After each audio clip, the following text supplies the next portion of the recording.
అక్క ఎవరి ఉచ్చులో పడి మీరు తప్పుదో పడుతుండ్రో వాళ్ళ నమ్ముకున్న సొంత చెల్లెలు తిహార్ జైల్లో ఉన్నది అక్క. సొంత చెల్లెలు తిహార్ జైల్లో ఉంది అధ్యక్ష. సొంత చెల్లెల్ని తిహార్ జైల్లో పెట్టి ఢిల్లీకి వెళ్ళి మమ్మల్ని లోపలేకు మా చెల్లెలు కావాలంటే ఇంకో ఏడాది లోపల పెట్టని వేరే సారాలు చేసుకున్న నీచుల అధ్యక్ష వాళ్ళు. వాళ్ళ గురించి ఏందక్క మీరు మాట్లాడేది? ఈ అక్కల కోసం కొట్లాడింది నేను అధ్యక్ష, వాళ్ళు కాదు.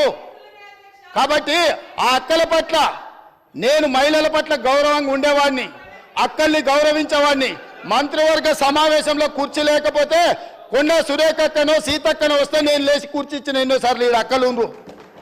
ఈ తమ్ముడు నేను నమ్ముకున్న అక్కలు మంత్రులై ముందు వరుసలు ఉండరా అధ్యక్ష. ఈ తమ్ముడిని నమ్ముకున్న అక్కలు మంత్రులై ఇక్కడ ఉన్నారు. ఆ దిక్కుమాల తమ్ముడిని నమ్ముకున్న అక్కల పరిస్థితి ఏముందో మీకు తెలుసు కదా అధ్యక్ష. సొంత చెల్లెలు జైల్లో ఉంది అధ్యక్ష. ఆ చెల్లె గురించి మాట్లాడారు.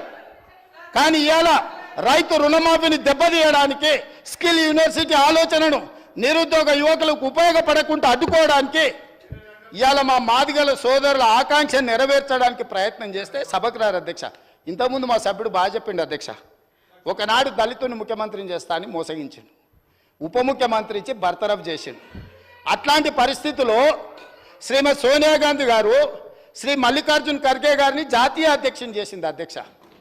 శ్రీమతి సోనియా గాంధీ రాహుల్ గాంధీ గారు తమర్ని స్పీకర్గా చేసి ఆ కుర్చీలో కూర్చోబెట్టారు అధ్యక్ష. మీరా కుమార్ గారిని లోక్సభ స్పీకర్గా చేస్తే తెలంగాణ రాష్ట్రం ఇచ్చింది అధ్యక్ష. మీరా కుమారి గారు నేరెళ్లలో దళితులను కరెంటు షాకులు పెట్టి కొట్టించి సంసార జీవితానికి పనికి రాకుండా హింసిస్తే పరామర్శించడానికి మీరా కుమార్ గారు వస్తే ఎయిర్పోర్టుల్ని అరెస్ట్ చేసిండ్రు అధ్యక్ష. అది వాళ్ళ నీతి, వాళ్ళ జాతి. ఇవాళ ఎందుకు రాడు అధ్యక్ష?